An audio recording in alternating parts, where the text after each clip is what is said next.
বাবায় বলবে তাড়াতাড়ি একদল যা বাড়ির পেছনে বাঁশবাগানে কবর খনন কর, আর এক দলকে বলবে গরম পানি কর জীবনের শেষ গোসলের জন্য। কেউ রে পাঠাবে বাজারে যা কাফন কিনে নিয়ে আয়। যখন তোমাকে ঘর থেকে নামাইয়া গরম পানি দিয়া গোসল করাইয়া মসজিদের খাটে উঠাইয়া সাদা কাফনের প্যাকেট বানায় নিয়ে যাবে জানাজার ময়দানে, মা জানালা দিয়া চিৎকার দিয়া বলবে আমার বাবারে তোরা কই না, বিদায় বেলা শেষবার একটু চেহারাটা দেখাইয়া যাও। আমার বাবা আমারে আম্মু বলিয়া ডাক দিলে কলিজা ঠান্ডা হয়ে যাইত, এখন আমারে কে আম্মু বলে ডাকবে? এই যুবক বাবারা, ওই ঢাকার শহরে উত্তরায় মাইলস্টোন স্কুলের বিমান দুর্ঘটনায় কত মানুষ পুড়িয়া গেল। আমি জুমা পড়াই এক মসজিদে, ওই মুসল্লি তার স্ত্রী মরিয়া গেছে পুড়িয়া। স্ত্রী গেছে বাচ্চাকে আনার জন্য, বাচ্চা অন্য গেট দিয়া বের হয়ে আসছে, মা গেছে আর এক গেট দিয়া গিয়ে আটকায় গেছে, আর বের হইতে পারে না। ওই বাচ্চাটা কান্না করে আর বলে আমি আম্মু বলে কাকে ডাকবো? গত জুমায় তার বাবা আমার পিছনে নামাজ পড়লো, জিগাইলাম ভাই কি খবর, বাচ্চাদের কি হালাত? ওটা চোখের পানি ছেড়ে কান্না করে বলে হুজুর কি বলবো, ডানে তাকায় বামে তাকায় সব পায়, মায়ের আদর পায় না, মা বলিয়া ডাক দিতে পারে না। ও আমার যুবক, দুনিয়া কিছুই না, কোন দিন ডাক আসবে বলা যায় না রে বাবা। তুমিও মরবা আমিও মরব। আমার আপন বড় মামা কয়েকদিন আগে দুনিয়াতে চলে গেছেন, আমি কয়েক জায়গায় ঘটনাটা বলছি। আমার মামা আলেম, অনেকদিন বিছানায় অসুস্থ। আম্মা জান আমাকে কান্না করে আর বললেন যে আগের রাত্রে দুপুরে মারা গেলেন, তার আগের রাত্রে আমার মামিকে বলে দরজা খোল, ঘরে মেহমান আসতেছে। মামি বলে এই রাত্রে কিসের দরজা খুলবো, চতুর্দিকে অন্ধকার, সবাই ঘুমায়। মামায় বলে তাড়াতাড়ি দরজা খুলো। আমার মামানি দরজা খুলছে, বলে কেউ নাই, কয় তুই দেখো না আমি দেখি মেহমান আসতেছে। ফজরের নামাজ হয়ে গেল, মামায় বলে এই নাপাক বিছানায় আর কত থাকবো, আমার বিছানা পাল্টাও। লোক আইনা তাড়াতাড়ি আমারে বিছানা পাল্টায় দে। আমার মামারে গোসল করায় আর নতুন কাপড় পরায় বিছানা আলাদা করে দিল। এবার বিছানায় শুইয়া শুইয়া আমার মামানি বলে কি খাবেন, রান্না কি করব? মামায় বলে কি রান্না করবি, লাগবে না, আমি তো আজকে চলে যাব, রান্না করা লাগবে না, আমার পাশে থাক। মা আমাকে বললেন, মামা এবার কিছুক্ষণ আস্তে আস্তে করে কোরআনের তেলাওয়াত করলেন, ইস্তেগফার করলেন, কালেমা পড়লেন, আর বললেন তার শালা আছে আলেম, বলে ওকে বাসায় খবর দাও আর আমার পাশে আইসা কোরআন তেলাওয়াত করতে বলো। মায় বললেন মামা এই কথা বইলা চোখ বন্ধ করছে, এক চোটে বিদায় হয়ে গেছে। ও বাবা, তুমিও মরবা আমিও মরব, গরু মরে কুকুর মরে, কালেমা না নিয়া যদি আজরাইলের হাতে ধরা পড়ে যাও, নামাজ না নিয়া রোজা না নিয়া যদি কবরের বিছানায় শুয়া যাও, ওই কবরে যাওয়ার পরে তোমাকেও আমাকেও তিনটা প্রশ্ন করবে। রবের পরিচয় দাও, ধর্মের পরিচয় দাও, রহমতের নবীর পরিচয় দাও। ওরে এই প্রশ্নের জবাব যদি দিতে পারে, আল্লাহ বলবে ফেরেশতা তাড়াতাড়ি কবরটা জান্নাতের সাথে রাস্তা বানায়া দাও। আমার বান্দা দুনিয়ায় আরামে ঘুমাইতে পারে নাই, আজান হলে মসজিদে দৌড়ায় যাইতো, জিকিরের মজলিসে বসতো, আলেম ওলামার পেছনে দৌড়াইতো, ঘুমাইতে পারে নাই। এখন আরামে ঘুমাবে, কিয়ামত পর্যন্ত কেউ ডিস্টার্ব করবে না। আর যারা গুনাহগার হইয়া নামাজ ছাড়া, রোজা ছাড়া, কালেমা ছাড়া যদি কবরে যাও, তিনটা প্রশ্নের জবাব দিতে আর পারবে না। নবী বলেন সাথে সাথে আমার আল্লাহ রাগ হইয়া আওয়াজ দিবেন কুদরতি ভাবে, ও কবরের ফেরেশতাই নাফরমানকে আর ছাড় দেওয়া হবে না। আমি দুনিয়াতে কম সুযোগ দেই নাই। আমার দেওয়া পানি, আমার দেওয়া বাতাস, আমার দেওয়া সূর্যের আলো, চাঁদের আলো, জমিনের ফসল, নদীর মাছ, গাছের ফল খাইলো, আমার হুকুম মতো চলে নাই। আলেম ওলামারা বয়ান করত, মানে নাই। এত বড় কপাল পোড়া, নিজেও নামাজ পড়ে নাই, অন্যে পড়তো তাও পছন্দ করে নাই। নিজেও দাড়ি রাখে নাই, অন্যে দাড়ি রাখতো তাও পছন্দ করে নাই। নিজেও পর্দা করে না, অন্যে পর্দা করে তাও পছন্দ করে না। নিজেও হালাল খায় না, অন্যে হালাল খায় তাও পছন্দ করে না। আল্লাহর অর্ডার হবে জাহান্নামের সাথেই নাফরমানের রাস্তা বানায় দাও। কবরের ভেতরে জাহান্নামের আগুন, একটা না দুইটা না 70 থেকে 99টা সাপ। আমার আল্লাহ কুদরতি আওয়াজ দিয়া বলবে, ও কবরের মাটি রে, আর সুযোগ দেওয়া হবে না। দুই পার্শ্ব থেকেই নাফরমান বেনামাজিরে জোরে জোরে চাপ দাও। এত জোরে দুই পার্শ্বের মাটি চাপ দিবে, পাজরের হাড় চুরমার হয়ে যাবে। ও আমার যুবক বাবারা, বৃদ্ধ বাবাজি, পর্দার আড়ালের মা বোনেরা, একটা মশার কামড় সহ্য করতে পারো না, বেতের বাড়ি সহ্য করা যায় না। গুনাহ নিয়ে কবরে গেলে, আল্লাহর দরবারে দাঁড়াইলে সূর্যের গরম, জাহান্নামের গরম কত ভয়ঙ্কর। এখনো তওবা করো, গুনাহগার হইয়া কবরে যেও না। জীবনে তো গুনাহ কম করো নাই রে যুবক বাবা। হাতের গুনাহ, চোখের গুনাহ, জবানের গুনাহ, অন্তরের গুনাহ। মনে চাইছে নামাজ পড়বা না, পড়ো নাই, দাড়ি রাখবা না, রাখো নাই, বেপরদায় চলবা, চলছো, সারা রাত মোবাইলে গুনাহ করবা, করেছো। এখনো কি তওবা করবা না? যদি অন্তর তৈরি হয় তওবার জন্য, মনে মনে আল্লাহকে বলো, ও আল্লাহ, জীবনে গুনাহ কম করি নাই, আজকে থেকে তওবা করলাম, আর নামাজ ছাড়বো না, দাড়ি কাটবো না, বেপরদায় চলবো না। মা বাবার দোয়া নিয়া, শিক্ষকের দোয়া নিয়া, ওলামায়ে কেরামের পরামর্শ নিয়ে, নবীর আদর্শ মেনে চলবো।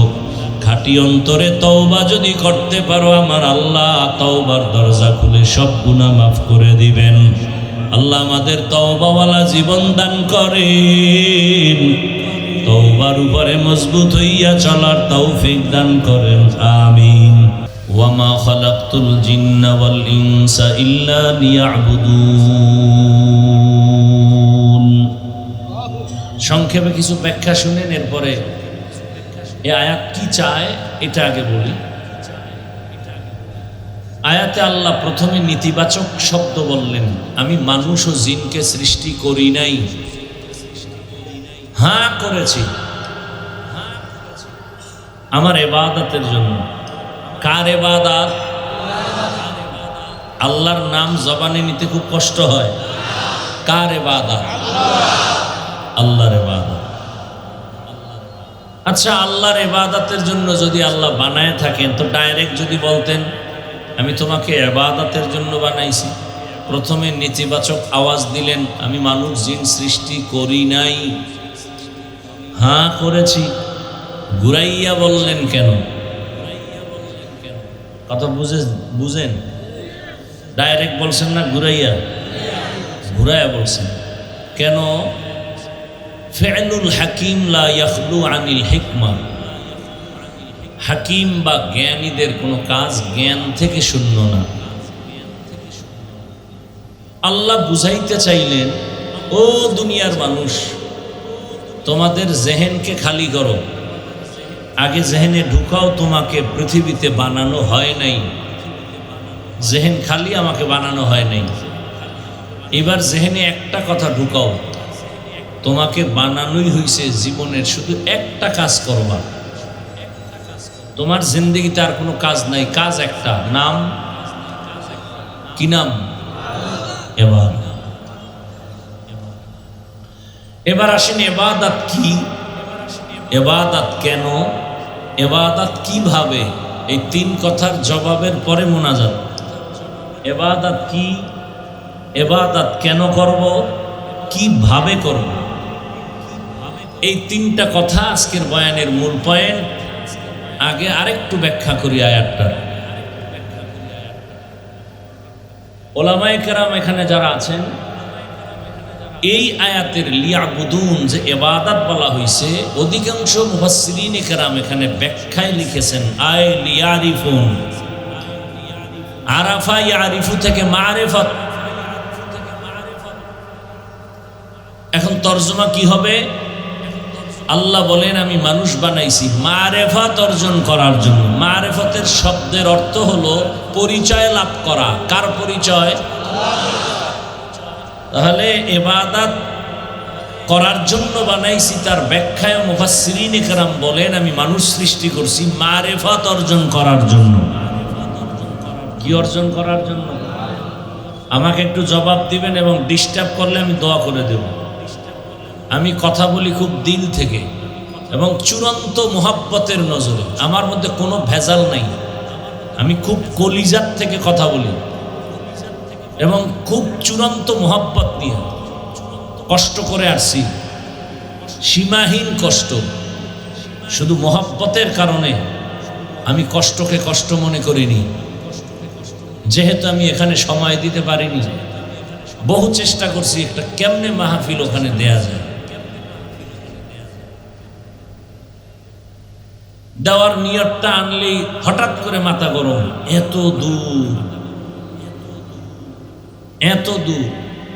গতকাল প্রোগ্রাম করে বাসায় আসলাম, 2-3 ঘন্টা ঘুমায়া গলা বসে গেছে। না ঘুমাইলে গলা ঠিক রাখা যায় না, আওয়াজ। অতএব আমার কষ্টটাকে অবমূল্যায়ন করবেন না, অনুরোধ। আর কপাল যাদের পোড়া, আসলে এই সমস্ত জায়গায় সবাই বসতে পারে না। বসতে কপাল লাগে। বসতে কি লাগে? কপাল লাগে। এই প্যান্ডেলটার দাম কত জানেন?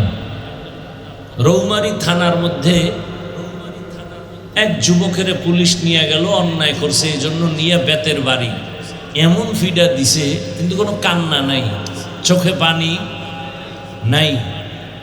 কিন্তু এই প্যান্ডেলে আল্লাহর বান্দারা যখন বয়ান করেন, ময়দানে বহু বেনামাজি, বহু যুবকরা কান্না করে। বলো তো এই বুদ্ধিমান, ওরে মারলো কে? থানায় নিয়ে পুলিশে বেতের বাড়ি দেয়, কাঁদে না। এখানে বয়ান শুনে কান্না করে। বলো তোকে মারলো কে? বুঝো এই প্যান্ডেলের মূল্য কত? মঞ্চায় উঠে যাও, মঞ্চায় বসে যাও, কপালটা তো খারাপ কেন? নিজেরও ক্ষতি করো, অন্যেরও ক্ষতি করো। জীবনে খালি ক্ষতি করার জন্যই জন্ম নিছো।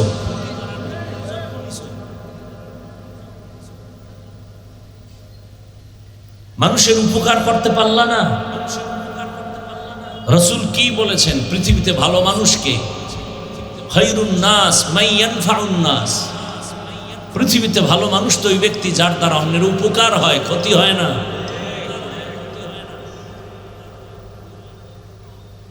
আপনি বসতে পারবেন না দীর্ঘ টাইম, ঢুকলেন কেন প্যান্ডেলের মাঝে? আর আমার চোখের সামনে থেকে উঠেন কেন?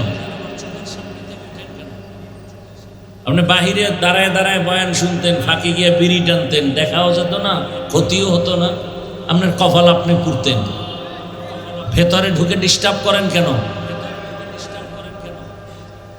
কেউ উঠতে চাইলে জাকাত চেপে ধরবেন যারা পাশে আছেন। একটা যুদ্ধ হয়ে যাক আজকে ওদের সাথে। জাকাত সহায় ফেলাবি না, এখানে পায়খানা কর, এখানে বাথরুম কর, ডিস্টার্ব করবি না। আমি মোনাজাত দিয়ে দেব, সোজা কথা। আমি শুরুতেই বলছি, বয়ান বক্তার এলেমের মাস্তানিতে চলে না। বয়ান আমলের বাহাদুরিতে চলে না। আল্লাহর ডাইরেক্ট রহমত আর প্যান্ডেলের শ্রোতাদের কলিজা ভাঙ্গা মোহাব্বত থাকলে বয়ান হয়। ডিস্টার্ব করবেন না, অনুরোধ করে বলছি। বর্তমান দুনিয়ার হালাত আর ইমানের হালাত সীমাহীন খারাপ।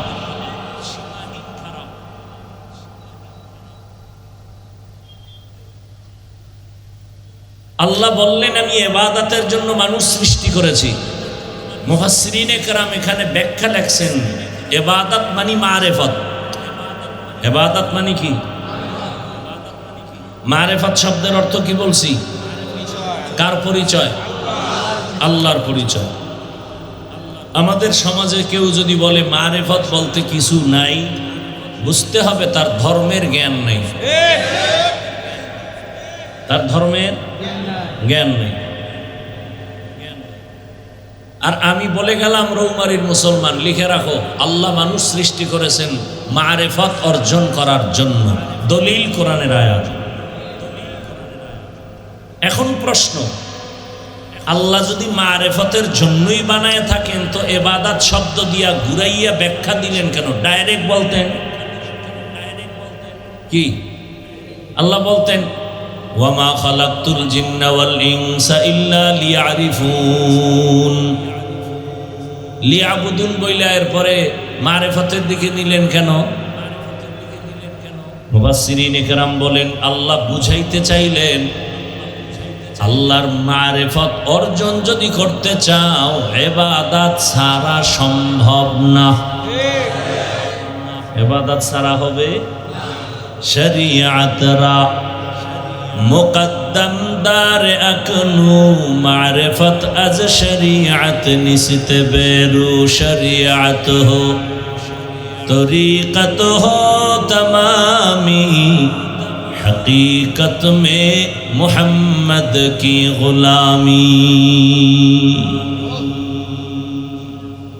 मूल टारगेट मारेफत, मूल टारगेट मारेफत। আমি ঢাকার থেকে টার্গেট করছি রৌমারী আসবো, মাধ্যম লাগবে না লাগবে না? মাধ্যম আমার রাস্তা হতে পারে, কালকে কুড়িগ্রাম যাব, মাধ্যম আবার নদী পার হইতে লাগবে ফেরি, স্পিড বোট, মাধ্যম আছে না নেই? মাধ্যম লাগবেই।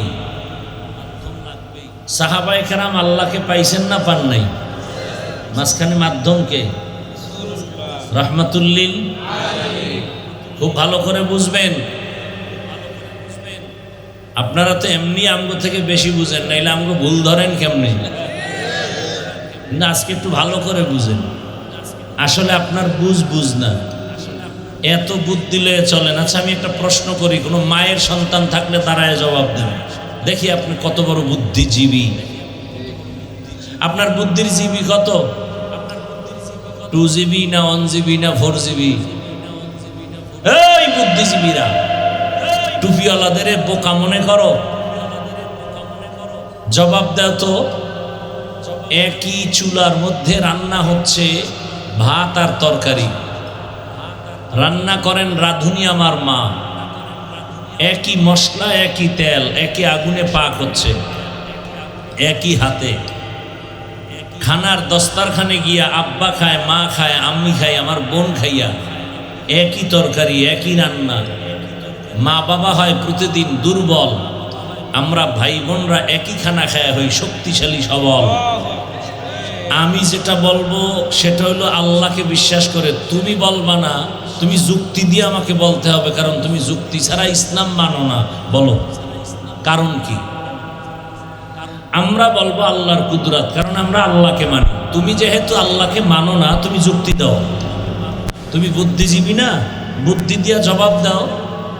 একই তরকারি একই ভাত, মা বাবা খায়, সন্তান খায়। মা বাবা হয় শক্তিশালী দুর্বল, সন্তান হয় সবল। কারণ কি? কুত্তায় বাচ্চা দেয় 5টা, গরুতে বছরে বাচ্চা দেয় 1টা। পৃথিবীর কেউ কুত্তা জবাই করে না, কোটি কোটি গরু জবাই হয়, এরপরও গরু বেশি কেন? জবাব দাও যুক্তিবাদীরা। বুদ্ধিজীবী, তোমার জীবী কত? তোমার 14 গোষ্ঠী মিলে জবাব দিতে পারবে না। আমার থেকে শুনো, পৃথিবীর শ্রেষ্ঠ বুদ্ধির গাইডের নাম কোরআন। এই কোরআন যার কাছে আছে সে হলো শ্রেষ্ঠ বুদ্ধিজীবী, সে শ্রেষ্ঠ বুদ্ধিজীবী। এজন্য বুদ্ধি যদি নিতে চাও ওলামায়ে কেরামের কাছে আসো, সেই বুদ্ধি নিয়ে কল্যাণ হবে, নিঃস্বার্থ বুদ্ধি। দুনিয়াতেও কল্যাণ, আখিরাতেও কল্যাণ। কোরআন হাদিস ইসলাম সারা, ওলামায়ে কেরাম সারা কোনো বুদ্ধি নাই, কল্যাণ নাই, সব অকল্যাণ। দুনিয়াও ধ্বংস, আখিরাতও ধ্বংস। আল্লাহ বুঝার তৌফিক দান করেন।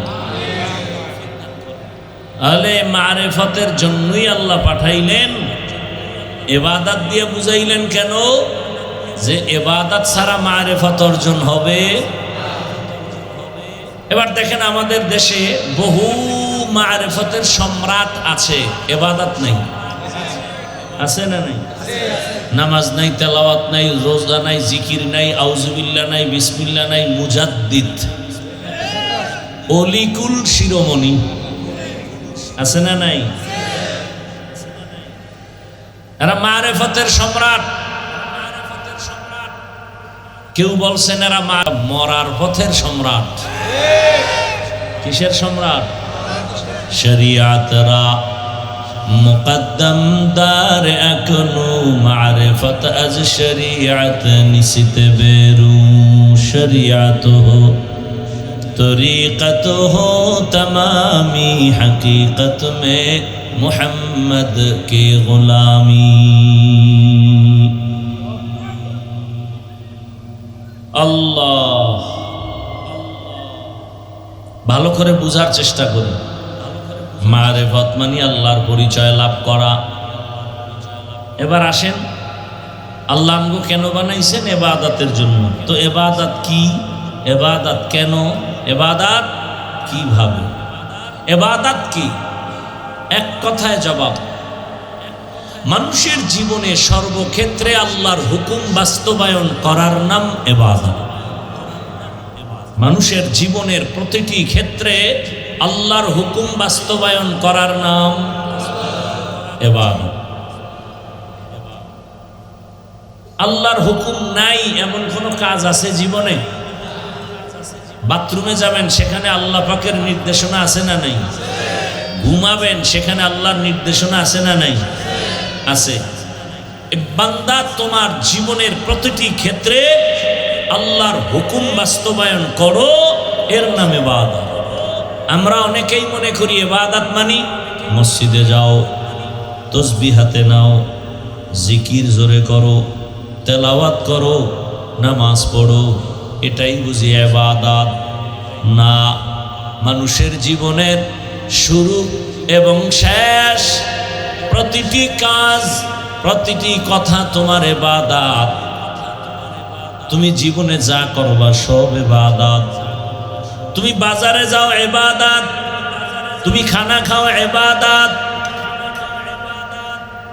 তুমি ঘুমাও সেটাও ইবাদত, তুমি হাসো সেটাও ইবাদত, তুমি কান্না করবা সেটাও ইবাদত, তুমি চাকরি করো ইবাদত, তুমি ব্যবসা করো ইবাদত, তুমি কাউকে বন্ধু মনে করো ইবাদত, তুমি কাউকে দুশ্মন মনে করো তাও ইবাদত। জীবনের এমন একটা কাজ নাই যেখানে ইবাদতের বাউন্ডারি নাই। জীবনের সব তোমার ইবাদত। বিবাহ শাদী করো ইবাদত, বয়ান করো ইবাদত, শুনো ইবাদত। তোমার জিন্দেগির সব কাজ হলো ইবাদত। অর্থাৎ আল্লাহর হুকুম মতো চলবা, তুমি ইবাদতের বাউন্ডারির মধ্যে ঢুকলা। নামাজ পূর্ণ ইবাদত না, এটা একটা ইবাদতের অংশ। রোজা একটা ইবাদতের অংশ, তেলাওয়াত ইবাদতের অংশ, দোয়া ইবাদতের অংশ, জিকির ইবাদতের অংশ, ঘুমাও ইবাদতের অংশ। সবগুলো মিলে সব হবে ইবাদত। কেন করব ইবাদত? কেন করব? এক নাম্বার কারণ, আমার মালিকের সাথে করব মুলাকাত। কার সাথে? মালিকের সাথে হবে ইবাদতের দ্বারা মুলাকাত। আর বিনিময়ে আমরা পুরস্কার পাবো জান্নাত। পুরস্কার কি? জান্নাত। মা খালাকতুল জিন্না ওয়াল ইনসি বাখা জুজ ইবাদাত নিস্তে মাকসুদ আজ্জাহা। ইবাদত হলো আল্লাহর হুকুম বাস্তবায়ন করো। ব্যক্তি জীবনে হুকুম বাস্তবায়ন করো ইবাদত। সন্তানের মধ্যে আল্লাহর হুকুম জারি করো ইবাদত। বিয়া শাদী করবা, সেখানে আল্লাহর হুকুম বাস্তবায়ন করো ইবাদত। সংসার চালানোর ক্ষেত্রে আল্লাহর হুকুম চালু করো ইবাদত। অর্থনীতি চালাও আল্লাহর হুকুম মতো ইবাদত, রাষ্ট্র পরিচালনার ক্ষেত্রে আল্লাহর হুকুম চালু করো, এর নামও কি ইবাদত। এমন কোনো কাজ নাই যেটা ইবাদতের বাউন্ডারির মধ্যে নাই। কেন করবা? আল্লাহর সাথে হবে মোলাকাত, পুরস্কার পাবো কি? या इलाही मुझसे मुझको दूर कर, ताकि देखो मुझ में तुझको एक नजर। या इलाही तू मेरा माबूद है, या इलाही तू मेरा माशूक है। এখন হলো ইবাদত কিভাবে করব, একটা নিয়ম লাগবে না? না মন করা ইবাদত কেমনে করব, কিভাবে করব? ভালো করে শুনো। ইবাদত তুমি জীবনে যা করবা, যা বলবা, সব ইবাদত। কেন করব? রবের সাথে মোলাকাত, পুরস্কার পাবো জান্নাত। কিভাবে করব? একমাত্র জবাব হলো রহমাতুল লিল আলামিনের আদর্শ অনুযায়ী। তো কুজাও সুন্নতে আহমদ কুজাবা মুহাম্মদ কে বুয়াদ নিসবতরা কারে শয়তা মিকুনি নামত বলি গরবলি ইনস্তলানত বরবলি। ওগো নবীর উম্মতেরা,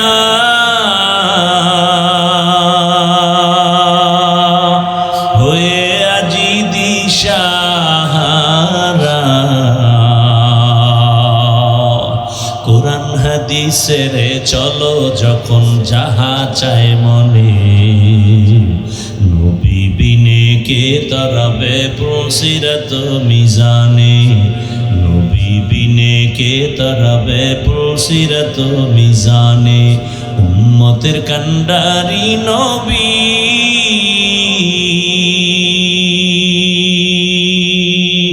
কাঁদছেন উম্মতের লাগি, এখনো কাঁদেন নবীজি শুয়ে মদিনার পানে, নবী বিনে কে তরবে পুরসিরত মিজানে, নবী বিনে কে তরবে পুরসিরত মিজানে। নবী আমার জীবন ভরে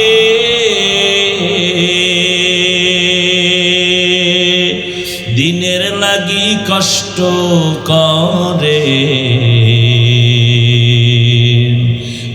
দান শহীদ করিলেন উহুদেরই ময়দানে, নবী বিনে কে তরাবে পুরসিরত মিজানে, নবী বিনে কে তরাবে পুরসিরত মিজানে। এরে নবীর আশিক, জীবনে যা করবা সব ইবাদত। কেন করবা? রবের সাথে হবে মোলাকাত, পুরস্কার পাবা জান্নাত। কিভাবে করবা? কোন আদর্শ মেনে করবা? একমাত্র মদিনাওয়ালা রাসূলের আদর্শ মেনেই করতে হবে, তো ইবাদত হবে। নবীর আদর্শ মেনে ঘুমাও ইবাদত, নবীর আদর্শ মতো হাসো ইবাদত, নবীর আদর্শ মতো কান্না করো ইবাদত, নবীর আদর্শ মেনে তুমি দোকানদারি করো ইবাদত। নবীর আদর্শ নাই এমন কোন কাজ আছে নাকি? আঙ্গুলের নখগুলি কিভাবে কাটবা, কিভাবে রাখবা, সেখানে নবীর আদর্শ নাই। মানলে তুমি নবীর খাঁটি আশিক, যদি তুমি না মানো তুমি রসুলের খাঁটি আশিক না। মাথার চুলগুলো তুমি কিভাবে রাখবা, কিভাবে কাটবা, সেখানে নবীর আদর্শ আসেনি। মানলে তুমি নবী মানছো, মানো নাই তুমি আমার রসুলকে মানো নাই। যে রসুল মানবে না রসুলের শাফাআত পাবে না, যে রসুলের শাফাআত পাবে না সে জান্নাতেও যাবে না। ইমামুল আউয়ালিন আল আখিরিন বহরে সদকা রাহমাতাল লিল আলামিন সাইয়্যিদুল কাউনাইন খাতমুল মুরসালিন আখির আমদ উদে ফখরুল আউয়ালিন। খারাপ লাগে আপনাদের ভাইরা আমার? জুতা দুইটা কেমনে পরবা শেখানো নবীর আদর্শ। নবীরে চিনো? খাদ্য মন্ত্রণালয়ের থেকে সরকার খানা বরাদ্দ দেয়, রৌমারির জন্য 2 টন গম বা 5 টন গম বা চাল দিয়েছে, কিন্তু সরকারের পক্ষ থেকে মন্ত্রণালয়ের পক্ষ থেকে কোনো এমন ব্যক্তি নেই যে তোমারে রান্না শিখাই দিবে। কেমনে চাল তুমি রান্না করে ভাত বানাইবা, গম থেকে রুটি বানাইবা, এই পদ্ধতি শিক্ষা দেওয়ার কোনো লোক সরকারের পক্ষ থেকে নাই। কিন্তু আমার রসুল কেমন ব্যক্তি জানোনি? আমার রসুল খানার লোকমাটা কেমনে দিবি নবী নিজে ধরে ধরে দেখায় দিয়েছে। মক্কার বেঈমানেরা কইতো কেমন নবী রে? কেন? কয় বাথরুমের নিয়ম শিখায়। সাহাবায়ে কেরাম বলতেন আমগো নবী তো এমন নবী, বাথরুমে গিয়ে আমরা কেমনে বসবো তাও শিখায়। বাম পা দিয়া বাথরুমে ঢুকো, ডান পা দিয়া বের হও। বাথরুমে গিয়া যখন বসবা হাঁটুর উপরে কাপড় উঠানো যাবে না, নবী শিখাইছেন। 2 পা দিয়া যখন বাথরুমে বসবা বাম পায়ের উপরে ভর করে বসবা, সুন্নাত। পানি কেমনে ব্যবহার করবা নবী তাও শিখাইছেন। বাথরুম থেকে বের হইবা খালি পায়ে খালি মাথায় বাথরুমে যাইবা না, সুন্নত। খালি মাথায় যাইবা খালি পায়ে যাইবা, ভেজালে আটকায় যাওয়া। কারণ বাথরুম হলো জিন শয়তানের আড্ডাখানা। বাথরুম কি? খালি পায়ে যাওয়া নিষেধ, খালি মাথায় যাওয়া নিষেধ। এখন তুমি যদি আমি যাবো দেখি কার কি হয়, না আমগো কিছু হবে না, হইলে তোমার হবে, মাথা ভাঙবে, পাও ভাঙবে। সুন্নাত অনুযায়ী বাথরুমে যাবি, জীবনে খোদার কসম বাথরুমে কোনো দুর্ঘটনা হবে না। খালি পায়ে যাইও না, খালি মাথায় যাইও না। বাম পা দিয়া ঢোকার আগে তুমি বিসমিল্লাহ বলে বাথরুমে ঢুকো। আর দোয়া পারলে তো ভালো, আল্লাহুম্মা ইন্নী আউযু বিকা মিনাল খুবুসি ওয়াল খাবাইস। এরপরে তুমি আবার বের হইতে গিয়া ডান পা দিয়া বের হও, বের হয় আলহামদুলিল্লাহ বলে শুকর আদায় করো। কারণ আমার মাওলার দয়া ছাড়া তোমার একটা নিঃশ্বাসও বের হবে না। আমার আল্লাহ বড় দয়ার মালিক। প্রস্রাব যদি আটকায় যায় টের পাবি জীবনের অবস্থা কেমন। ভাইরা আমার, জুতা দুইটা কেমনে পরবা সেখানেও নবীর আদর্শ। মসজিদে ঢুকবা ডান পা দিয়া, বের হবা বাম পা দিয়া। কোনো দিকে হাঁটা শুরু করবা ডান পা দিয়া, বাম পা দিয়া কোথাও হাঁটা শুরু করবা না। এবং জুতা যখন পরবা ডান জুতায় ডান পা আগে দিবা, এরপরে বাম জুতায় বাম পা আগে দাও, সুন্নত। এরপরে ডান পা দিয়া বিসমিল্লাহ বলে কদম দেওয়া শুরু করো, সুন্নত। নবীজির সুন্নত যারা মানবে তারা ইন্তেকালের সময় জান্নাতের ছবি চেহারা দেখা তারপরে কবরে যাবে। আল্লাহ যারে যে জান্নাত দিবেন ইন্তেকালের সময় ওই ছবিটা তার সামনে ধরে ফেলবেন। গুনাহগারেরা কোন জাহান্নাম পাবে সে জাহান্নামের ছবিটাও দেখবে। এই জন্য নামাজি বান্দারা ইন্তেকালের সময় স্বাভাবিক অনেকের দেখা যায় হাসতে হাসতে এরপরে কবরের দেশে যায়। ওর সামনে জান্নাতের ছবি দেখা কলিজা ঠান্ডা হয়ে যায়। আর বেনামাজির জান যখন চলে যায় পাগলের মতো হয়ে যায়, পা উল্টায় যায়, ও সামনে জাহান্নামের ছবি। আল্লাহ হেদায়াত দান করেন। আর আস্তে করে বলেন, নবীর আদর্শ ছাড়া কোনো ইবাদত হবে না। নবীর আদর্শ বাদ দিয়ে যদি কেউ নামাজে দাঁড়াও, নামাজ হবে না। একজনে মাগরিবের নামাজ কয় রাকাত ভাই? 3 রাকাত ফরজে দাঁড়ায় চিন্তা করলো 3 রাকাত বেজোর করে লাভ কি? 2 সেজদা আল্লাহকে দিয়া 4 রাকাত বানায় জোর করি, হবে? কেন? নবীর আদর্শে নাই। একজনে চিন্তা করলো রমাজানের রোজা রাখছি 30টা, কলিজা ঠান্ডা হয়ে গেছে। আল্লাহ যদি পুরো বছরটাই অর্ডার দিয়ে দিতেন আরো না কত ভালো লাগতো।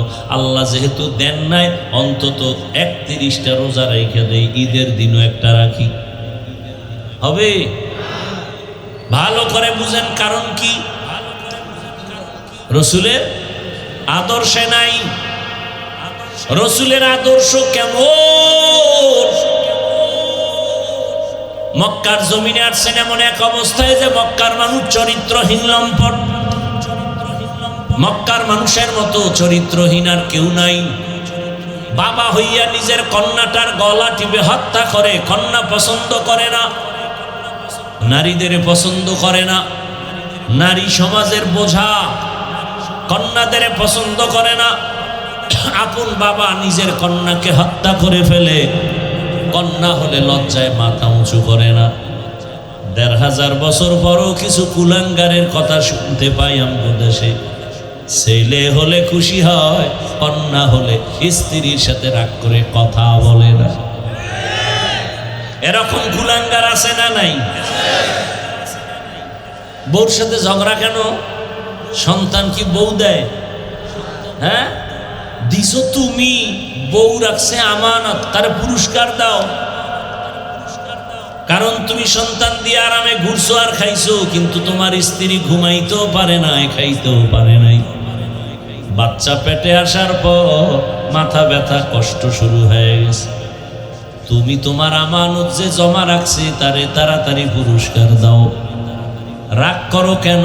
সব কথার মূল কথা আমার আল্লাহ বলেন, দুনিয়ার কেউ সন্তান দেয় না, সন্তান দেয়ার মালিক কে? লিল্লাহি মুলকুস সামাওয়াতি ওয়াল আরদ ইয়াহাবু লিমান ইয়াশাউ ইনাসাও ওয়া ইয়াহাবু লিমান ইয়াশাউ যুকুর আও ইউযাওবিজুহুম যুকরানা ওয়া ইনাসা ওয়া ইয়াজআলু মান ইয়াশাউ আকিমা ইন্নাহু আলিমুন কাদির।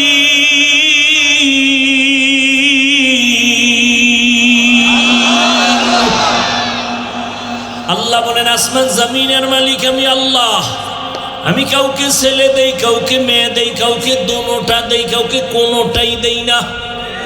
ক্ষমতা কার? না তুঙ্গ বাবার? তা স্লোগান কেন লাগাইছো? ছেলে হোক মেয়ে হোক দুটোর বেশি নয়, একটা হলে ভালো হয়। নিচে দিয়ে আর এক লাইন লেখা দে, না হইলে আরো ভালো হয়। যেদিন থেকে এই বেঈমানের বাচ্চাগুলো এই স্লোগান চালু করেছে, সেদিন থেকে রবের দরবার থেকে তাবিজ দেওয়া হয়ে গেছে, একসাথে 4 বাচ্চা। কি? ওয়ামাকারু ওয়ামাকারাল্লাহ ওয়াল্লাহু খায়রুল মাকিরিন।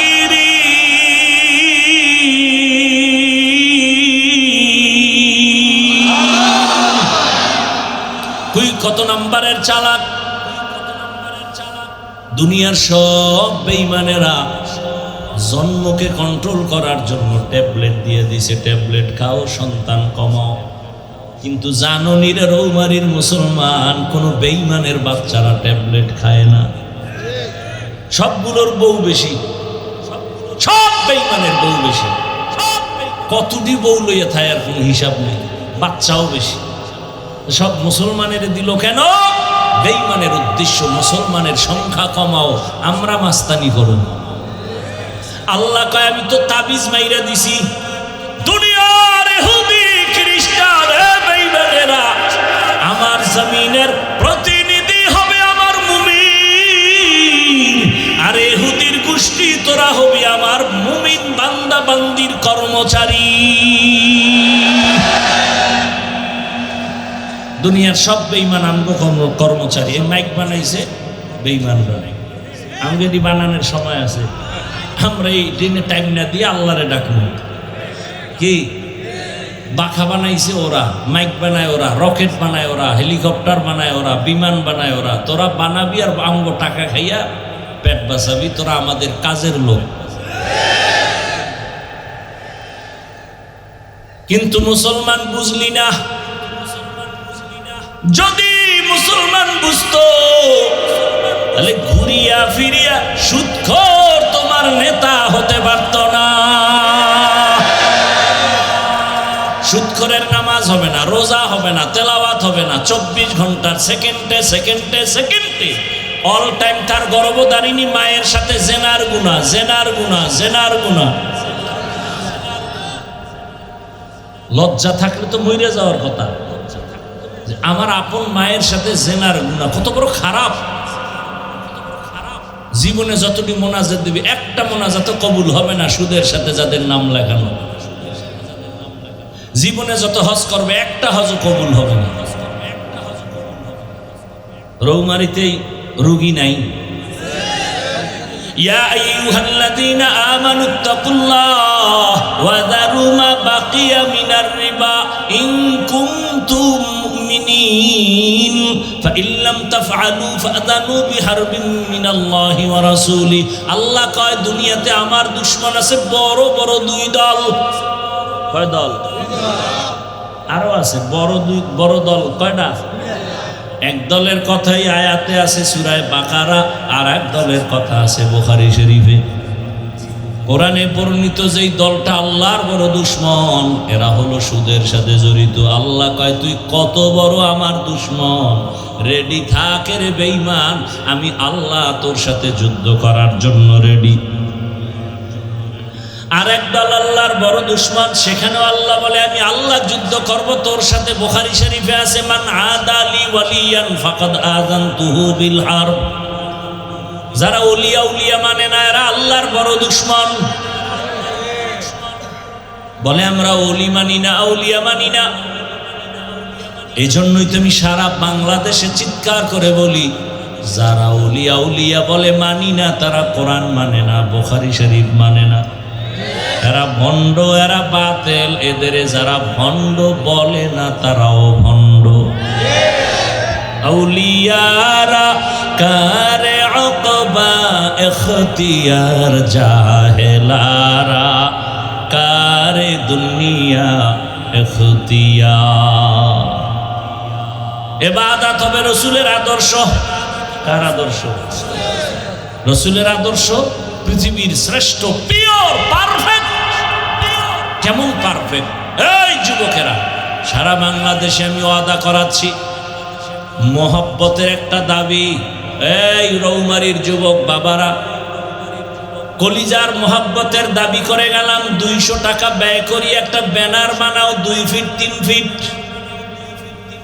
ব্যানার বানাইয়া রাস্তার মোড়ে মোড়ে মোড়ে মোড়ে বাজারে গ্রামে লাগায়া দাও, আর ওই ব্যানারে স্লোগান দাও দুনিয়ার সকলের আদর্শ নাপাক,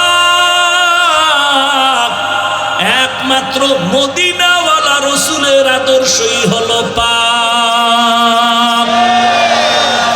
দুনিয়ার সবার আদর্শ বুঝতে কষ্ট হইতেছে না? দুনিয়ার সবার আদর্শ নাপাক কেন? কয় মানুষটাই নাপাক, খায় নাপাক, দেমাগ নাপাক, অন্তর নাপাক, চোখ নাপাক, হাত নাপাক। 3 বেলা খাইয়া যাই চোরাই বিড়ি টানে, আপডেট হইলে গাঞ্জা, আর একটু আপডেট মদ, এডির দেমাগ পাক। আপনাকে রৌমারি মদ পান করে কেউ জিকির টিকির করেনি? মদ পান করে জিকির করে কেউ? বরং মদ পান করিয়া লঙ্গি উল্টা পাল্টা করে বউরে মা কয়। বুঝে থাকলে বলেন, আর দেমাগ পাক না না পাক বলেন? এই নাপাক দেমাগলা যত থিওরি থরো করবে সব নাপাক বের হবে। এরপর আমার একটা ব্যক্তিগত কথা আছে, বলবো? আমার ব্যক্তিগত, এখানে অন্যের কোনো না, আমারটা আমি বলছি, আমার ওপিনিয়ন। রৌমারীর জমিনে দাঁড়ায় যদি এখনকে আমাকে বুঝাইয়া বলতে পারো, দলিল দিয়ে বলতে পারো যে মোহাম্মদের আদর্শ থেকে আরো সুন্দর আদর্শ আছে শেখ মুজিবুর রহমানের ভেতরে, আমার কথা শেষ করতে দাও, তাহলে আমি হাফিজুর রহমান কসম খেয়ে বলে গেলাম, আমি রসুলেরটা বাদ দিয়া শেখ মুজিব সাহেবেরটা নিব। বুঝেন বুঝেন, চিল্লা পাল্লা কম করেন, কি বুঝাইতে চাই বুঝেন। কেউ যদি দাঁড়ায় বলতে পারেন মোহাম্মদের আদর্শ থেকে আরো সুন্দর আদর্শ জিয়াউর রহমানের ভেতরে আছে, আমি হাফিজুর রহমান বলব আমি রসুলেরটা বাদ দিয়া জিয়াউর রহমান সাহেবেরটা নিব।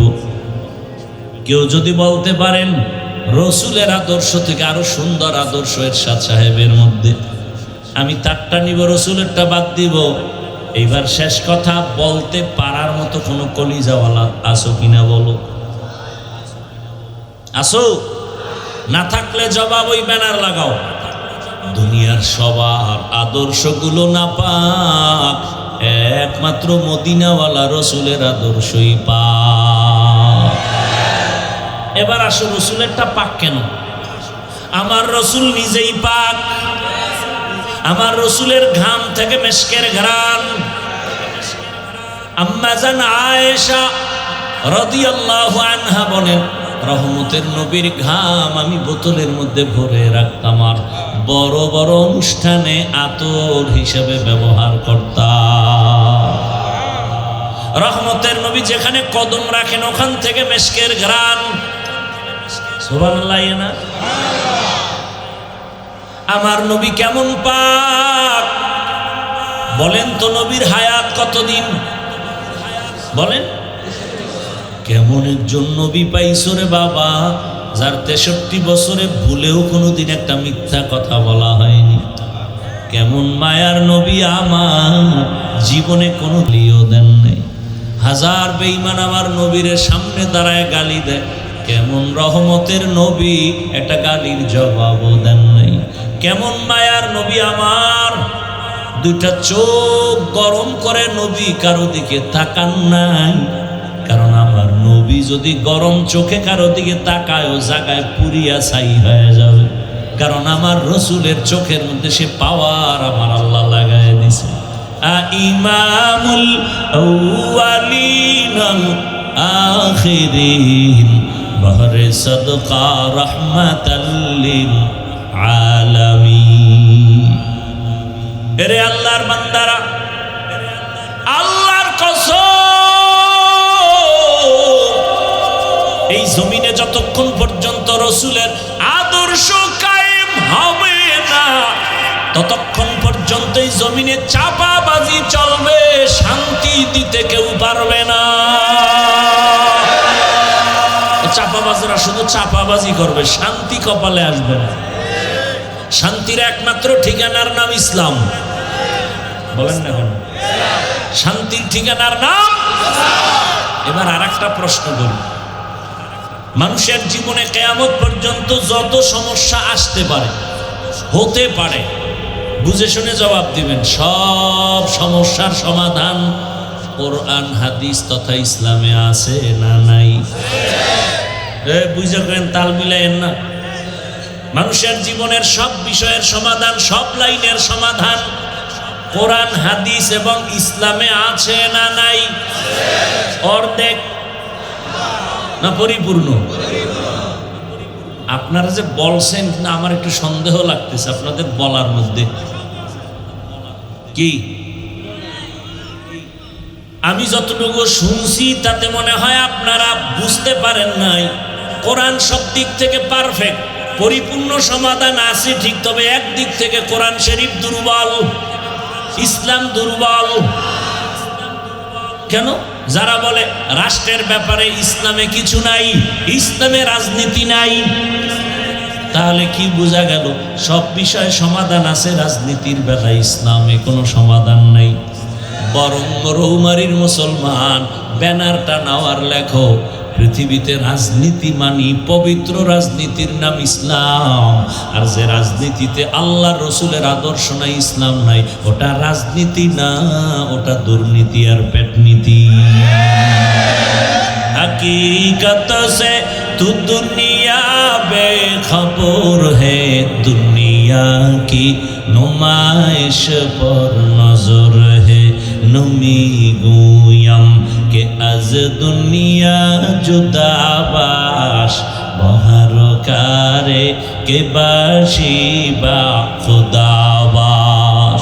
নবীর আদর্শের মাঝে কোনো মিথ্যার আওয়াজ নাই, নবীর আদর্শে কাউকে জবাই করা নাই, নবীর আদর্শে কার উপরে জুলুম করার নীতি নাই, নবীর আদর্শ নাই। এই কারণেই তো আমার দেশে বাবা হইয়া মেয়েটাকে আপন নাইয়াটারে হোটেলে ঢুকাইয়া কয়, আজকে তুই রাতের বেলা আমার কাছে স্ত্রীর সমান হয়ে থাকবি। আরো জোরে বলো, জিন্দেগি মে बंदगी तू करना है, जिंदगी में बंदगी तू करना है, जिंदगी बे बंदगी शर्मिंदा है, जिंदगी बे बंदगी शर्मिंदा है।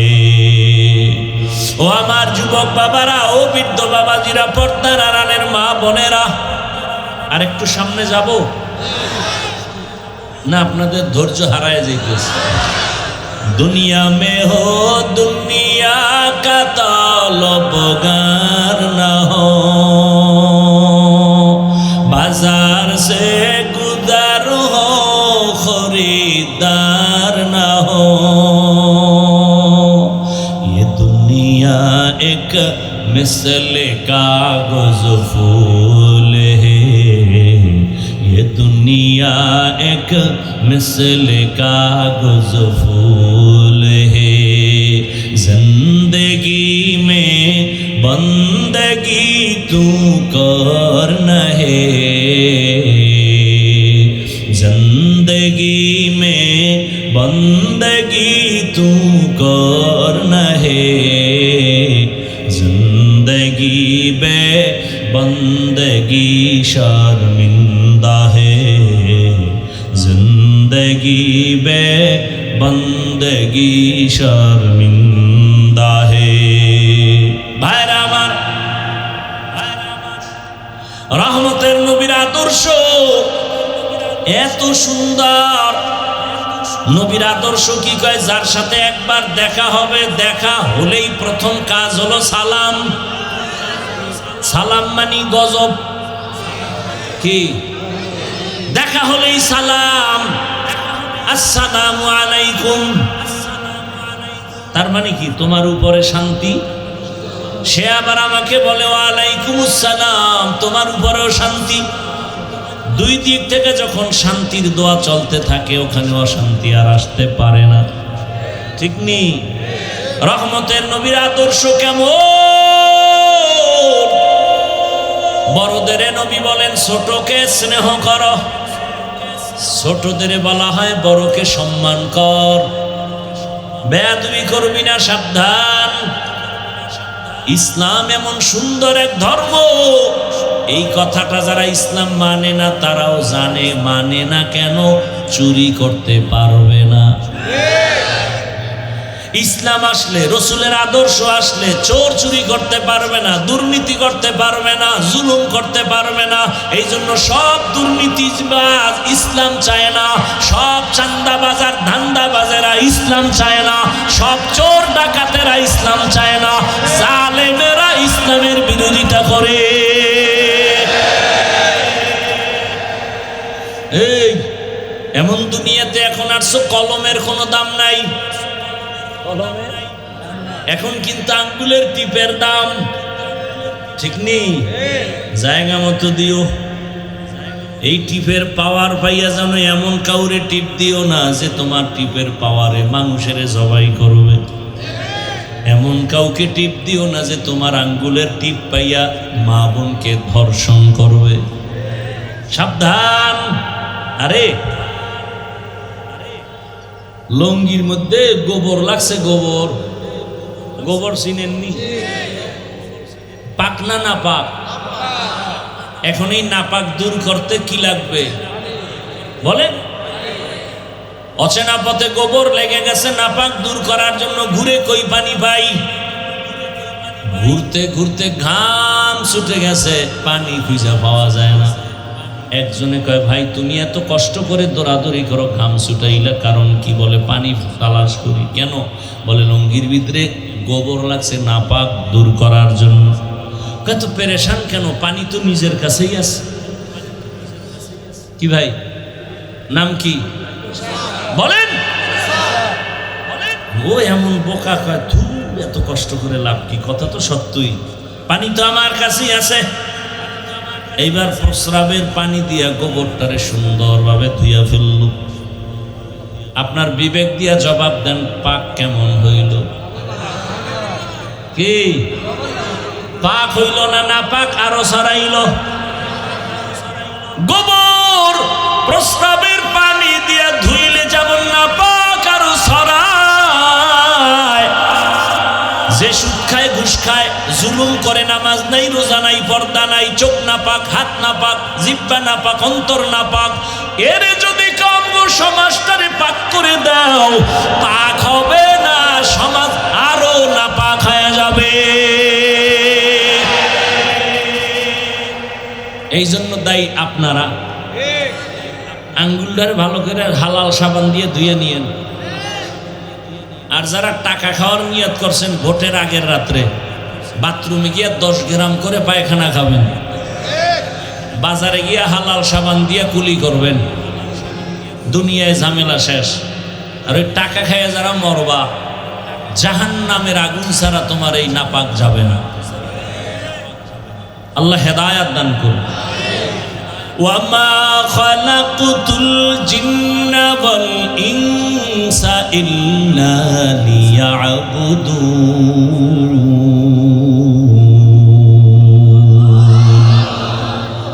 ও আমার যুবক বাবারা, আমি যে কয়েকটা কথা বলছি, এই আল্লাহ বিবেক দিছেন, সাফের নজর একটু হিসাব করো যে হাফিজ ভাই যতটা কথা বললাম কোরআন সুন্নাহর আলোকে আমি মন করা কিছু বলছিনি। এত বলতে গিয়েও কিন্তু আমি বলি নাই চরমনাইজ না গেলে জাহান্নামে যাইবা, তাবলীগ না করলে জাহান্নামে যাইবা, মাদ্রাসায় না পড়লে জাহান্নামে যাইবা, একবারও বলছি? বলি নাই, বলিও না। বরং আমি তোমার বিবেককে নাড়া দিয়া গেলাম, ও যুবক, তোমার মতো কত যুবক স্কুলে পড়ে, কলেজে পড়ে, 5 ওয়াক্ত নামাজি। তোমার কপাল কেন খারাপ? তুমি পারো না কেন? তোমার কপালে কার বরদোয়া লাগাইছো বলো? তোমার মতো যুবক র্যাব, আর্মি, পুলিশ, বিডিআরের চাকরি করে, দাড়িওয়ালা নামাজি, অভাব নাই। বলো তুমি কেন পারো না? তোমার কপালে কার বরদোয়া লাগছে একটু বলো বাবা। বয়ান শুনে কি লাভ হবে? সারা রাত যদি ঘরের মধ্যে গিয়ে মোবাইল চালাও আর জেনা করো, ফজরে যদি না যাও, কয়দিন আর যৌবনের বাহাদুরি করব? আজকে তুমি রৌমারির এখানে বসে আছো সুস্থ, আল্লাহ না জানি কালকে হতে পারো তুমি হসপিটালের রোগী। না জানি আল্লাহ কবুল করিয়াই ফালায়, জানি না কার হায়াত কখন। ইদানিং কালে শুধু লাশ আর লাশ, বেশিরভাগ যুবকের লাশ। বাসায় গিয়া যখন তুমি মোবাইল চালায় ঘুমাও, মা যখন ডাকবে, হঠাৎ যদি দেখে তোমার শরীরের পুরাটাই ঠান্ডা শক্ত, মা একটা চিৎকার দিয়া বলবে, আয় তোরা তাড়াতাড়ি, আমার বাবায় জিন্দা নেই। এ যুবক, চোখের সামনে কত যুবক চলে গেল, দেখো নাই? কত বন্ধু চলে গেল, খবর নাই। এখনো সময় আছে, তওবা করো, কয়দিন আর দুনিয়ায় বাঁচবা। কয়েকদিন আগের খবর, ফেসবুকের গোলামেরা তো দেখছো রে বাবা, বিদেশ থেকে টাকা আর অলংকার নিয়ে আসছে। ঢাকা এয়ারপোর্টে নামার পর বাড়ির মেয়ে ছেলে সব আসছে আগায় নিতে। বাবারে, গাড়ির মধ্যে উঠা যখন সব আনন্দে বাড়ি যায়, বিদেশ থেকে বাবা আসছে, বিবিও আনন্দ, একই গাড়ির মধ্যে। বাড়ি যাওয়ার আগে আগে রাস্তার পার্শ্বে গাড়িটা ভরে পানিতে ডুইবা মরে গেল তার সন্তান স্ত্রী। ওই যুবক বাবা কান্না করে স্বর্ণের অলংকার আর টাকার কথা বলিয়া। মানুষ বিয়া করিয়া খাইয়া না খাইয়া বউ সন্তান নিয়ে থাকে, একটা আনন্দ। ওই বান্দা কাঁদে আর বলে, আমার কপাল বুঝি বড় খারাপ, আমি আমার বউ সন্তান রেখে বিদেশ গেলাম টাকা কামাই করার জন্য। আমার এমন কপাল কেন যে আমার হাতের উপরে আমার সন্তানটা মরিয়া গেল, আমার চোখের সামনে স্ত্রী মরে গেল, কেমন আমার কপাল। কয়দিন আর বাঁচবারে বাবা, দুনিয়া কিছুই না রে মুমিন। ওই 1 বছর বাংলাদেশে চিত্রাং নামের এক তুফান আসছিল। চিত্রাং কুমিল্লা জেলার পার্শ্বে এক থানা। 8 বছর বিদেশ কইরা টাকা নিয়ে এসে 2 তলার ডুপ্লেক্স একটা বিল্ডিং করছে। আগামী শুক্রবার বিল্ডিং এ উঠবে, দোয়া পড়াবে, হুজুরগো দাওয়াত দিছে। ওভার ডিউটি করে কাজ কমপ্লিট, দ্রুত উঠবে। 2 দিন আগের খবর, এমন তুফান শুরু হয়ে গেল। বিল্ডিং এর পাশে একটা টিনের ঘর, একটা চৌকির উপরে বাচ্চা আর ওই যুবক আর তার স্ত্রী 3 জন। ঘুমের মধ্যে একটা বাতাসে গাছ পইরা 3 জনের বুকে চাপ লাগলো, জায়গায় শেষ। 2 দিন পরে ঘরে উঠবে, আর উঠা হয় নাই। ও যুবক, কালকে যদি এমন অবস্থা তোমার ইন্তেকাল হয়, এই ঘড়িটা হাতে দিছি হাফিজুর রহমানের ঘড়ি, কালকে এমন সময় এই ঘড়িটা আর একজনে হাতে দিয়া বলবে, এই ঘড়ির মালিক আমি। আমার মোবাইলটা আর একজনে হাতে নিয়ে বলবে, মোবাইল আমার। আমি যারে এত আপন বন্ধু মনে করছি, সেও নাম্বারটা ডিলিট করে বলবে, বন্ধু নাই, নাম্বারও নাই। বাবা কান্না করবে আর বলবে, ইমাম সাহেব তাড়াতাড়ি আসেন, আমার সন্তান মরে গেছে, জানাজা দেওয়া লাগবে। এ যুবক, দেখবি তখন আরে তোর আত্মীয় স্বজন সবাই বেলেট দিয়া গেঞ্জিটারে কেটে কেটে খুলে ফেলবে। ওই তোর মজার ঘড়ি আর মোবাইল সব কইলা। বাবায় বলবে, তাড়াতাড়ি একদল যা, বাড়ির পেছনে বাঁশবাগানে কবর খনন কর। আর এক দলকে বলবে, গরম পানি কর জীবনের শেষ গোসলের জন্য। কেউরে পাঠাবে, বাজারে যা কাফন কিনে নিয়ে আয়। যখন তোমাকে ঘর থেকে নামাইয়া গরম পানি দিয়া গোসল করাইয়া মসজিদের খাটে উঠাইয়া সাদা কাফনের প্যাকেট বানায়া নিয়ে যাবে জানাজার ময়দানে, মা জানালা দিয়া চিৎকার দিয়া বলবে, আমার বাবারে তোরা কই না, বিদায় বেলা শেষবার একটু চেহারাটা দেখাইয়া যাও। আমার বাবা আমার আম্মু বলিয়া ডাক দিলে কলিজা ঠান্ডা হয়ে যাইত, এখন আমারে কে আম্মু বলে ডাকবে? এই যুবক বাবারা, ওই ঢাকার শহরে উত্তরায় মাইলস্টোন স্কুলের বিমান দুর্ঘটনায় কত মানুষ পুড়িয়া গেল। আমি জুমা পড়াই এক মসজিদে, ওই মুসল্লি তার স্ত্রী মরিয়া গেছে পুড়িয়া। স্ত্রী গেছে বাচ্চাকে আনার জন্য, বাচ্চা অন্য গেট দিয়া বের হয়ে আসছে, মা গেছে আর এক গেট দিয়া গিয়ে আটকায় গেছে, আর বের হইতে পারে না। ওই বাচ্চাটা কান্না করে আর বলে, আমি আম্মু বলে কাকে ডাকবো? গত জুমায় তার বাবা আমার পিছনে নামাজ পড়লো, জিগাইলাম, ভাই কি খবর, বাচ্চাদের কি হালাত? ওটা চোখের পানি ছেড়ে কান্না করে বলে, হুজুর কি বলবো, ডানে তাকায় বামে তাকায়, সব পায়, মায়ের আদর পায় না। মা বলিয়া ডাক দিতে পারে না। ও আমার যুবক, দুনিয়া কিছুই না, কোন দিন ডাক আসবে বলা যায় না রে বাবা। তুমিও মরবা, আমিও মরব। আমার আপন বড় মামা কয়েকদিন আগে দুনিয়ার থেকে চলে গেছেন। আমি কয়েক জায়গায় ঘটনাটা বলছি। আমার মামা আলেম, অনেকদিন বিছানায় অসুস্থ। আম্মা জান আমাকে কান্না করে আর বললেন যে আগের রাত্রে দুপুরে মারা গেলেন, তার আগের রাত্রে আমার মামিকে বলে দরজা খোল, ঘরে মেহমান আসতেছে। মামি বলে এই রাত্রে কিসের দরজা খুলবো, চতুর্দিকে অন্ধকার, সবাই ঘুমায়। মামায় বলে তাড়াতাড়ি দরজা খুলো। আমার মামানি দরজা খুলছে, বলে কেউ নাই। কয় তুই দেখো না, আমি দেখি মেহমান আসতেছে। ফজরের নামাজ হয়ে গেল। মামায় বলে এই নাপাক বিছানায় আর কত থাকবো, আমার বিছানা পাল্টাও। লোক আইনা তাড়াতাড়ি আমারে বিছানা পাল্টায় দে। আমার মামারে গোসল করায়, নতুন কাপড় পরায় বিছানা আলাদা করে দিল। এবার বিছানায় শুইয়া শুইয়া আমার মামানি বলে কি খাবেন, রান্না কি করব? মামায় বলে কি রান্না করবি, লাগবে না, আমি তো আজকে চলে যাব। রান্না করা লাগবে না, আমার পাশে থাক। মা আমাকে বললেন। মামা এবার কিছুক্ষণ আস্তে আস্তে করে কোরআনের তেলাওয়াত করলেন, ইস্তেগফার করলেন, কালেমা পড়লেন আর বললেন তার শালা আছে আলেম, বলে ওকে বাসায় খবর দাও আর আমার পাশে আইসা কোরআন তেলাওয়াত করতে বলো। মায় বললেন মামা এই কথা বইলা চোখ বন্ধ করছে, এক চোটে বিদায় হয়ে গেছে। ও বাবা, তুমিও মরবা, আমিও মরবো, গরু মরে, কুকুর মরে।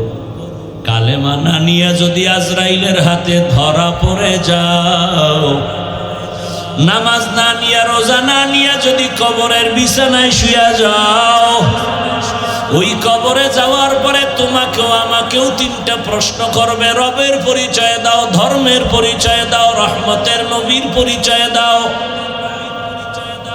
ওর এই প্রশ্নের জবাব যদি দিতে পারে, আল্লাহ বলবে ফেরেশতা তাড়াতাড়ি কবরটা জান্নাতের সাথে রাস্তা বানায়া দাও। আমার বান্দা দুনিয়ায় আরামে ঘুমাইতে পারে নাই, আজান হলে মসজিদে দৌড়ায় যাইতো, জিকিরের মজলিসে বসতো, আলেম ওলামার পেছনে দৌড়াইতো। ঘুমাইতে পারে নাই, এখন আরামে ঘুমাবে, কিয়ামত পর্যন্ত কেউ ডিস্টার্ব করবে না। আর যারা গুনাহগার হইয়া নামাজ ছাড়া, রোজা ছাড়া, কালেমা ছাড়া যদি কবরে যাও, তিনটা প্রশ্নের জবাব দিতে আর পারবে না। নবী বলেন সাথে সাথে আমার আল্লাহ রাগ হইয়া আওয়াজ দিবেন কুদরতি ভাবে, ও কবরের ফেরেশতাই নাফরমানকে আর ছাড় দেওয়া হবে না। আমি দুনিয়াতে কম সুযোগ দেই নাই। আমার দেওয়া পানি, আমার দেওয়া বাতাস, আমার দেওয়া সূর্যের আলো, চাঁদের আলো, জমিনের ফসল, নদীর মাছ, গাছের ফল খাইল, আমার হুকুম মতো চলে নাই। আলেম ওলামারা বয়ান করতো, মানে নাই। এত বড় কপাল পোড়া, নিজেও নামাজ পড়ে নাই, অন্যে পড়তো তাও পছন্দ করে নাই। নিজেও দাড়ি রাখে নাই, অন্যে দাড়ি রাখতো তাও পছন্দ করে নাই। নিজেও পর্দা করে না, অন্যে পর্দা করে তাও পছন্দ করে না। নিজেও হালাল খায় না, অন্যে হালাল খায় তাও পছন্দ করে না। আল্লাহর অর্ডার হবে জাহান্নামের সাথেই নাফরমানের রাস্তা বানায় দাও। কবরের ভেতরে জাহান্নামের আগুন, একটা না দুইটা না 70 থেকে 99টা সাপ। আমার আল্লাহ কুদরতি আওয়াজ দিয়া বলবে, ও কবরের মাটি রে, আর সুযোগ দেওয়া হবে না। দুই পার্শ্ব থেকেই নাফরমান বেনামাজির জোরে জোরে চাপ দাও। এত জোরে দুই পার্শ্বের মাটি চাপ দিবে, পাজরের হাড় চুরমার হয়ে যাবে। ও আমার যুবক বাবারা, বৃদ্ধ বাবাজি, পর্দার আড়ালের মা বোনেরা, একটা মশার কামড় সহ্য করতে পারো না, বেতের বাড়ি সহ্য করা যায় না। গুনাহ নিয়ে কবরে গেলে, আল্লাহর দরবারে দাঁড়াইলে সূর্যের গরম, জাহান্নামের গরম, কত ভয়ঙ্কর। এখনো তওবা করো, গুনাহগার হইয়া কবরে যেও না। জীবনে তো গুনাহ কম করো নাই রে যুবক বাবা। হাতের গুনাহ, চোখের গুনাহ, জবানের গুনাহ, অন্তরের গুনাহ। মনে চাইছে নামাজ পড়বা না, পড়ো নাই, দাড়ি রাখবা না, রাখো নাই, বেপরদায় চলবা, চলছো, সারা রাত মোবাইলে গুনাহ করবা, করেছো। এখনো কি তওবা করবা না? যদি অন্তর তৈরি হয় তওবার জন্য মনে মনে আল্লাহকে বলো, ও আল্লাহ, জীবনে গুনাহ কম করি নাই, আজকে থেকে তওবা করলাম, আর নামাজ ছাড়বো না, দাড়ি কাটবো না, বেপরদায় চলবো না। মা বাবার দোয়া নিয়া, শিক্ষকের দোয়া নিয়া, ওলামায়ে কেরামের পরামর্শ নিয়ে নবীর আদর্শ মেনে চলবো। খাঁটি অন্তরে তওবা যদি করতে পারো, আমার আল্লাহ তওবার দরজা খুলে সব গুনাহ মাফ করে দিবেন। আল্লাহ আমাদের তওবাওয়ালা জীবন দান করেন, তওবার উপরে মজবুত হইয়া চলার তৌফিক দান করেন। আমিন।